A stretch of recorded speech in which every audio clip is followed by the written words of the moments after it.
الرجيم بسم الله الرحمن الرحيم قال رسول الله صلى الله عليه وآله وسلم يا علي أنت مني بمثل هارون من موسى۔ پیغمبر اکرم صلی اللہ علیہ وآلہ وسلم کا ارشاد گرامی کہ علی تیری مثال میرے ساتھ ایسے ہے جس طرح موسیٰ کے ساتھ ہارون کی مثال تھی۔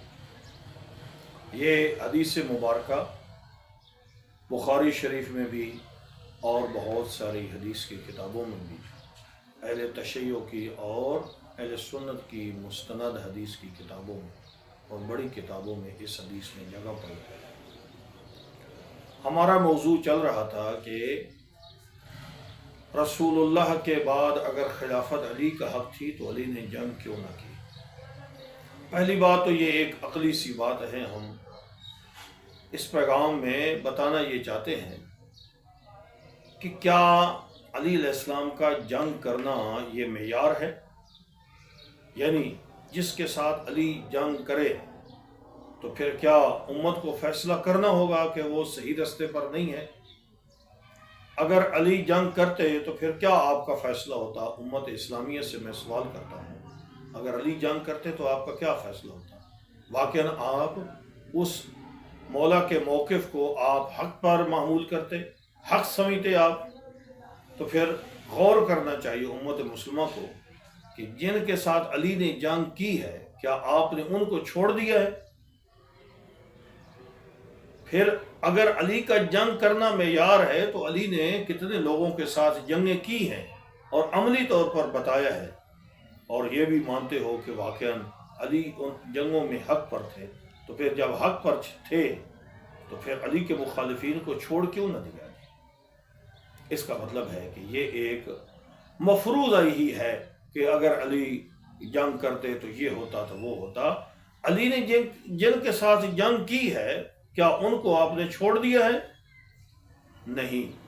اور جس طریقے سے ان جنگوں کی، جنگ جمل کی اور جنگ صفین کی آپ مختلف تعویلیں کرتے ہیں، اگر علی وہ رسول اللہ کی وفات کے بعد اپنے حق کے لیے جنگ کرتے تو وہاں پر بھی آپ اسی طریقے سے تعویلیں کرتے۔ دوسری بات جو حدیث مبارکہ میں نے پڑھی ہے کہ علی مثل ہارون ہے۔ مثل ہارون کیسے ہیں؟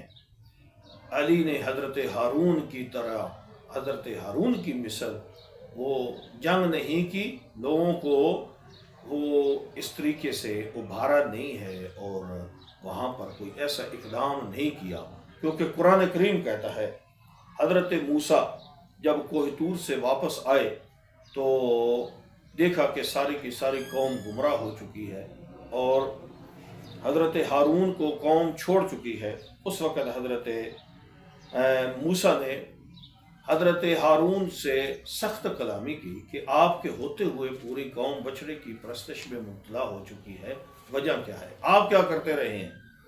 قال، تو جناب ہارون نے حضرت موسیٰ سے فرمایا یا ابن ام لا تاخذ بلحیتی ولا براسی، میرا ماں جائے آپ میرے سر سے پکڑ کر اور میری داڑھی کو پکڑ کر مت کھینچیں، یعنی میرے ساتھ سخت کلامی نہ کریں۔ انی خشیت ان تقول فرقت بین بنی اسرائیل ولم ترقوا قولی، ہارون نے یہی جواب دیا مجھے تو اس بات کا خوف تھا کہ کہیں آپ یہ نہ کہیں کہ تو نے بنی اسرائیل میں تفرقہ ڈال دیا اور میری بات کا انتظار بھی نہ کیا۔ حضرت ہارون نے اسی لیے جنگ نہ کی کہ کہیں قوم میں تفرقہ نہ پڑ جائے، قوم کئی حصوں میں تقسیم نہ ہو جائے۔ تو میں کہتا ہوں علی بھی مثل ہارون ہیں، انہوں نے بھی رسول اللہ کے بعد جنگ اسی لیے نہیں کی کہ کہیں قوم میں تفرقے پیدا نہ ہو جائیں، قوم تقسیم ہو جائے گی، اسلام کا خاتمہ ہو جائے گا، کفار کو دوبارہ موقع مل جائے گا سر اٹھانے کا۔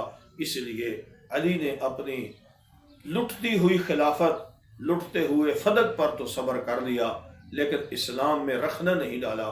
مسلمانوں کو تقسیم کرنا یہ علی کا فرض، علی نے کام نہیں کیا ایسا کہ جس کی وجہ سے مسلمان تقسیم ہو جائیں، یہ کہیں اور وجہ تھی۔ علی کا دروازہ چھوڑ دینے کی وجہ سے مسلمان آپس میں تقسیم ہوئے ہیں، ورنہ علی کے دروازے پر دنیا قائم رہتی تو آج بھی ایک امت ہی ہوتی، امت مسلمہ میں کبھی تفرقہ پیدا نہ ہو۔